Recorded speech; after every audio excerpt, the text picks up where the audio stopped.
I have waited so long to do this film. This book has been percolating in my mind for a long, long time. I wanted and needed to get through some of the books I've done so far, but I think you're really going to dig this book. But I have a little history here I need to replay for you and some interesting aspects about the process of how this book came to be. And then I want to give some credits as to who was actually behind the making of this book.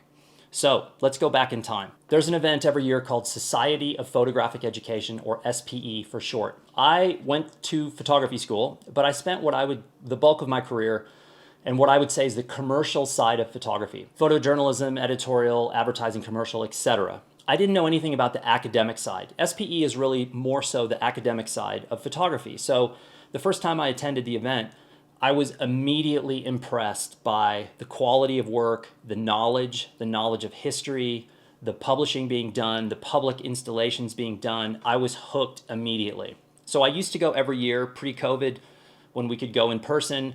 I would often give talks for Blurb. So a couple of years ago, I'm there, I give a talk for Blurb. After it's over, we're all sort of hanging around outside the conference room. There's people asking questions, coming up. We're meeting each other, and I'm approached by this young photographer named Elliot Ross, and he comes up and introduces himself, and he hands me this. This is what I would call an unassuming book. This is a Blurb 6x9 softcover, nothing fancy. Whoops, with a sticker inside that's fallen out. So Elliot comes up, hands me this book. I've not seen any of the pictures yet, and says to me, look, I just did this book with a writer named Genevieve Allison, and we just came back from driving all 2,200 miles of the US-Mexico border. And I was like, wait a second. I've been to the border many times. I love the border. If you've never been, I highly recommend that you go and take a look for yourself. It is a remarkable place, but I've never come close to driving the entire border. I don't know anyone else who's driven the entire border. So I'm immediately intrigued by what he's telling me, and I haven't yet seen any of the photos. But there's something else here that's very important. So I realized something in Elliot immediately. He's nice, he's personable, he's knowledgeable, he has a sense of humor, and he knows how to talk about his work.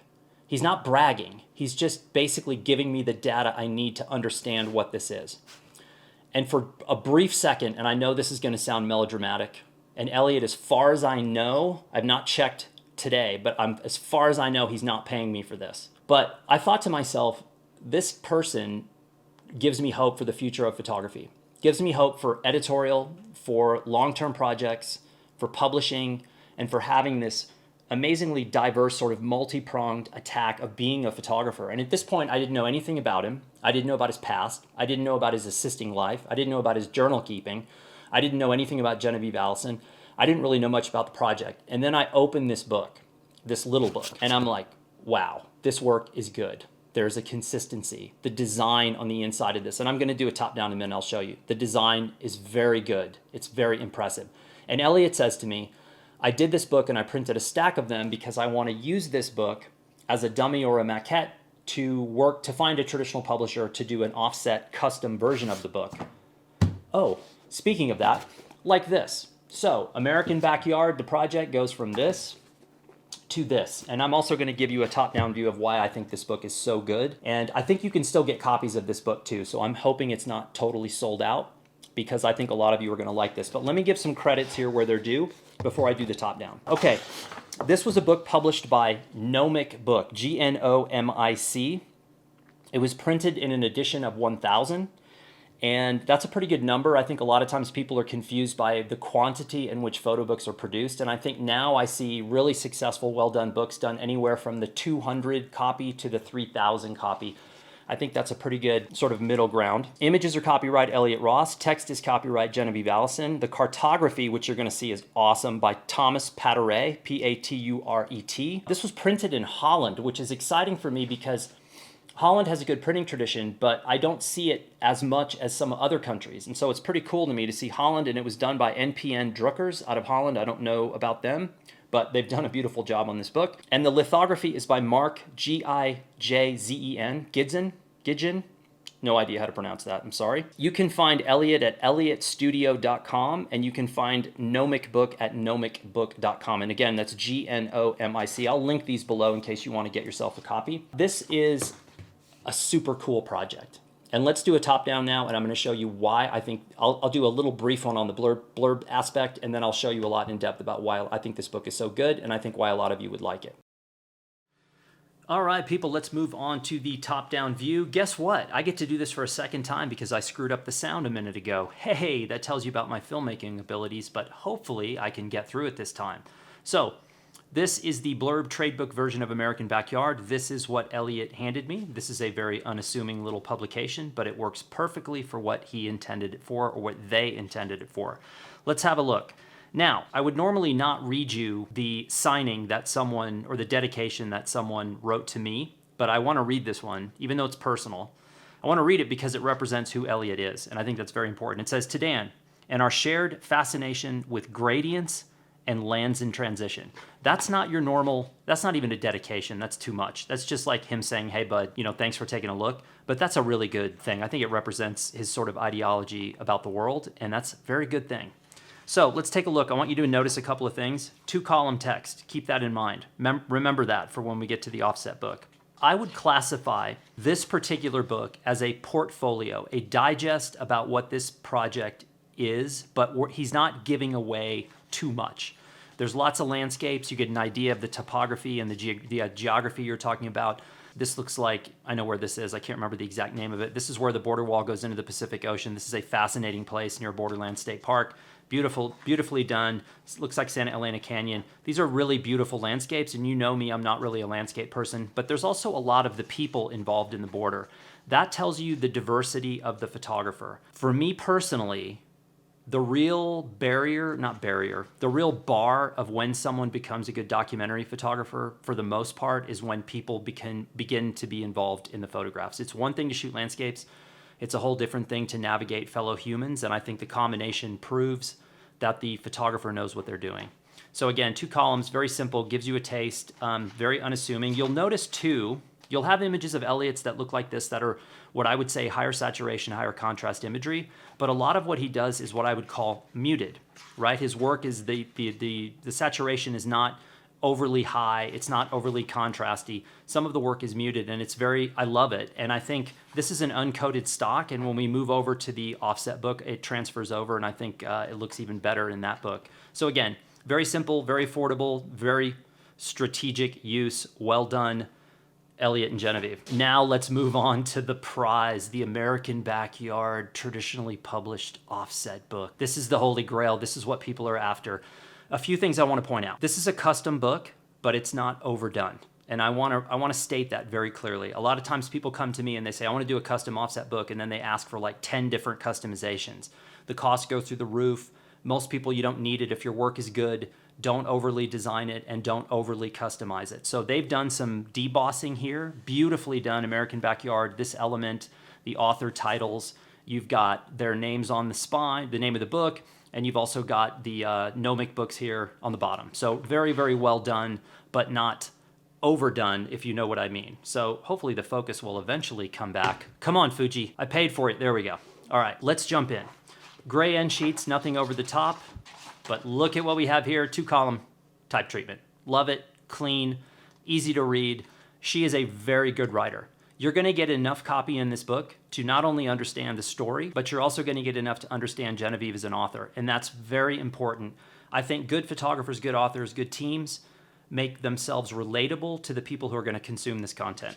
So we start the photographs with a landscape. Then we go to what I would call environmental portrait, and then a portrait, and then what I would call an urban abstract landscape, which is an image with landscape elements, but in an urban environment. And that's very important because you're going to run into a lot of that on the border. I think this is a really good way to start the book because it sets the table for the kind of work that you're going to be seeing. And I think those 4 images encompass the vast majority of images that are in the book. So well done on the front there. Okay, let's skip. I'm going to skip through. I don't want to give you too much. This spread is very important to me. And for those of you who are new to book publishing, this is called good editing and good sequencing. But I also want you to look at the overall page design, the size of the images, and the placement of the images, and also the creative use and strategic use of white space. But look at these 2 images. Look at the color palettes. Look at the backgrounds. You have one line in the horizon, you have a second line, you have one line here, you have a second line. You basically have a cylindrical element in the human, and you have a cylindrical element in the common here. These two images are paired well together. This is the kind of thought and the kind of detail that goes into making photography books. It's what we're all after. So I think well done on that. I'm gonna skip forward here.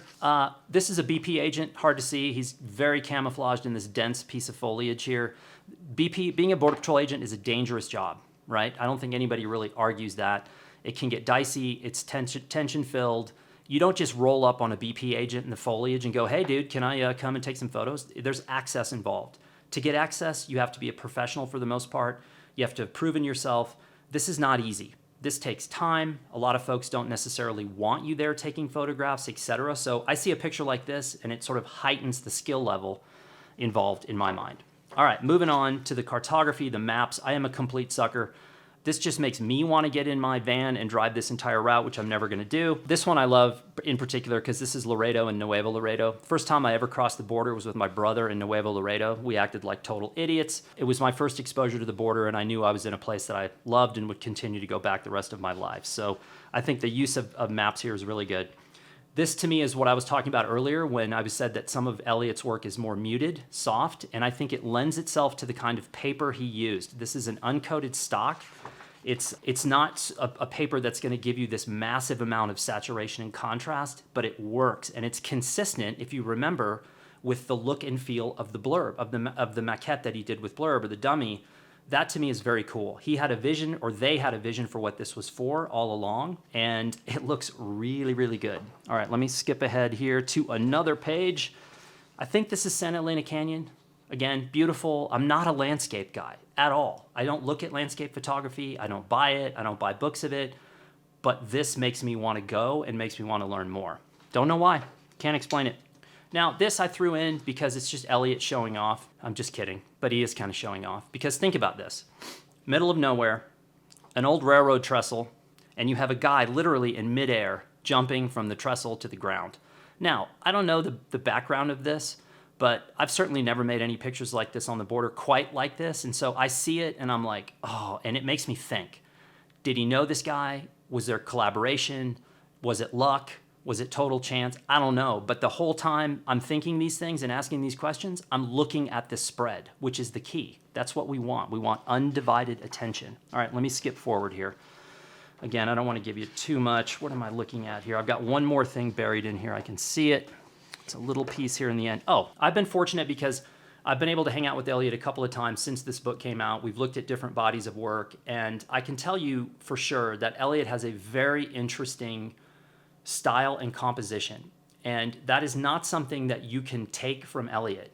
You have to go and figure out what your composition is. But when I look at his work, I can very clearly tell who made the pictures, and I can see consistencies to his composition. And that's sort of what I'm looking for in a long-term project, is I'm looking for someone who knows what they're after and knows how to frame the parts that they're after. So this is what I would call a landscape along the border, but it's one of the single best landscapes I've ever seen along the border. And again, I'm not a landscape person, but I've looked at this picture I don't know how many times, and I just look at it, and for some reason, it really draws me in. And I think this is a picture that's representative of him as a photographer, and it's very important and clean, simple, powerful, and just makes you want to go to these places. All right, so I'm not going to show you anymore.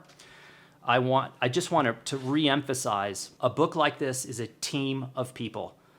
Elliot and Genevieve absolutely are the core behind this, but then you've got all the team on the publishing side, you've got the marketing side, the distribution side, etc. These books are not easy, these books can be expensive to produce, etc., but I love to find them when they're well done. So again, I'll link to their websites below and also to the publisher, and now you know why I like American Backyard. I told you it was going to be good. Yes, this is definitely a book that got my attention. Again, I'll admit I'm a sucker for the border, and I've seen a lot of projects on the border, a lot. I've seen some good ones, I've seen some not so good ones. I've done some projects that I think were decent, and I've done some others that just weren't good. This is a good one. This is comprehensive. This shows sort of a multifaceted team of creatives and what they can do together. So thanks for tuning in, and I'll see you next time.